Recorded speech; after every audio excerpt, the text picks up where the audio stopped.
Everyday सुर संग्राम।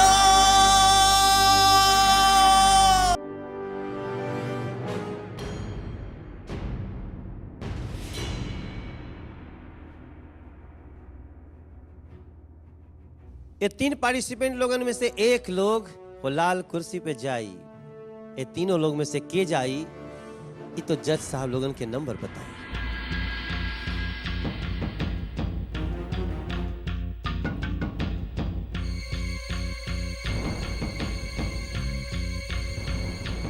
ये तीन लोगन में से दो लोग सेफ होके वाला बा। पहला केस सेफ बाटे, ओकर नाम बा वो के हो सकेला रवि भैया? एक ही बाबा खड़े हैं बीच में, रघुवीर। सबसे ज्यादा नेत्र है जिसके पास, सबसे ज्यादा नेत्र है।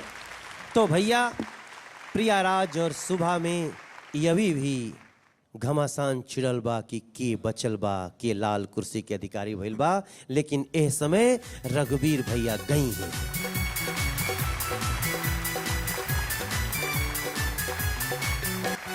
प्यार कइल बाप जब हवे रे फुलसरी, प्यार कइल बाप जब हवे रे फुलसरी, तो बोल तनी कई के विचार।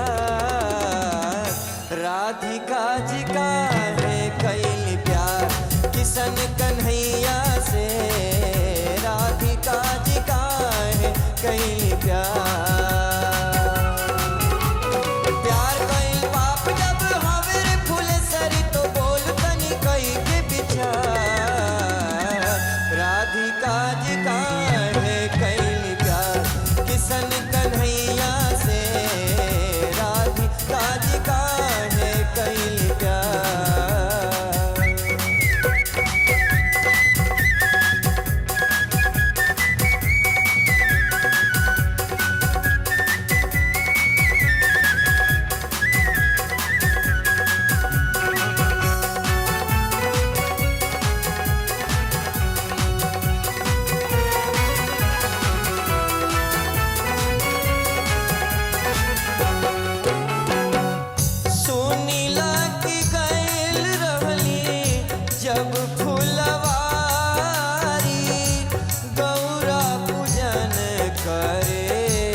प्यार कैल पाप अगर हवे रे फुलसरी, तो राधा जी काहे कैली प्यार? कहां से लिया के टक से आए हैं? सबसे ढेर के झुमता देखा तड़ा जज लोगन में? सर पता नहीं। नहीं नहीं तू देखता रहल बड़ा, बता दा खाली के झुमता, बता दा, बता दा के झुमता, देख रहल बड़ा तू, नाम खाली बता दा। सर नाम तो मतलब नहीं, हमें तो लगता है सारे लोग नहीं समझ में। तो फिर काहे बोलला कि हम नहीं देखत? सारे लोग झूम रहल बटे हो, तीनों लोग। थैंक यू सर। कल्पना जी, मैं तो ये हैरान हूँ रघुवीर जी, आप हर बार जो आपके गीत का जो शब्द होता है या जो सब्जेक्ट मैटर होता है वो सबसे उम्दा किस्म का होता है। और मैं तो ये सोच रही हूँ कि वो कौन होगी जो आपके जीवन में आएगी। आपके अंदर एक ऐसा एक सच्चा प्रेमी छुपा हुआ है, मैं वही सोच रही हूँ। Thank you ma'am. पहचानने के लिए नहीं थैंक यू किस बात के लिए? इतना आशीर्वाद देने के लिए। अच्छा, हम कहें वो प्रेम को पहचानने के लिए। गुरु तुम भी कहीं ना कहीं चोर हो। लेकिन सीढ़ी आ गई। Yes yes yes.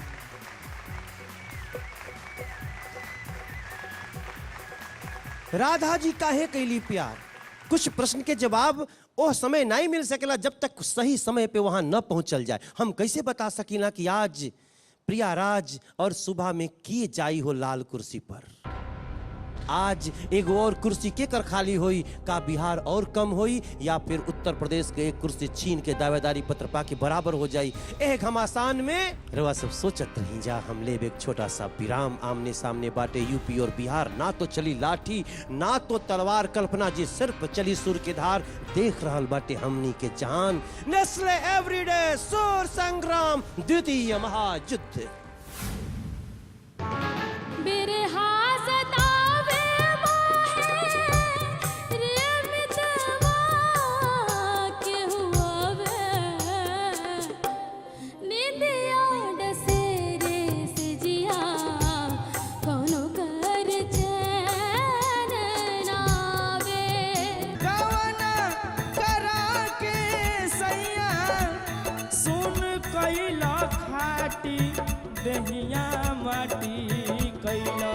रिजल्ट हमरे हाथ में आ गइल बाटे। केकरे हाथ से दावेदारी पत्र छीना जाई, दूसरे प्रदेश के चल जाई। गावा ये सुबह गावा।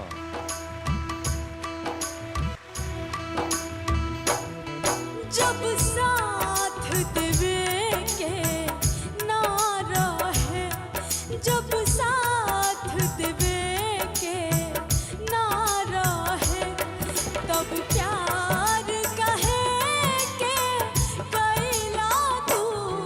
हर पल तड़पे दिल आह भरे, हर पल तड़पे दिल आह भरे। काहे हमरा से दूर गइला तू, जब साथ देवे के ना रहे।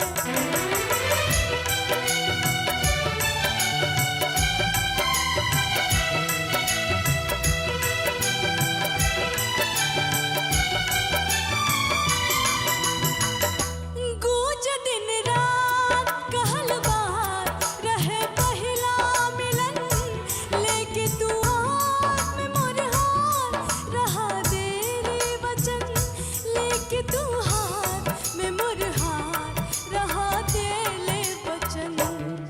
हर पल तड़पे दिल आह भरे, हर पल तड़पे दिल आह भरे। काहे छोड़ के हमरा के गइला तू, जब साथ देवे के ना रहे, जब साथ